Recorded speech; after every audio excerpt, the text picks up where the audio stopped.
به نام خدا. سلام.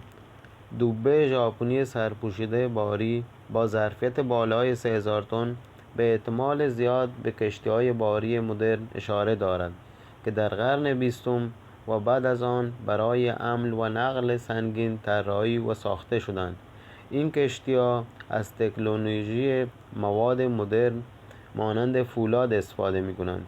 این کشتی‌ها برای حمل و انواع مختلف بارها از جمله مواد خام، محصولات صنعتی و کانتینرها و سولیس و دیگر کالاهای تجاری استفاده می‌شوند.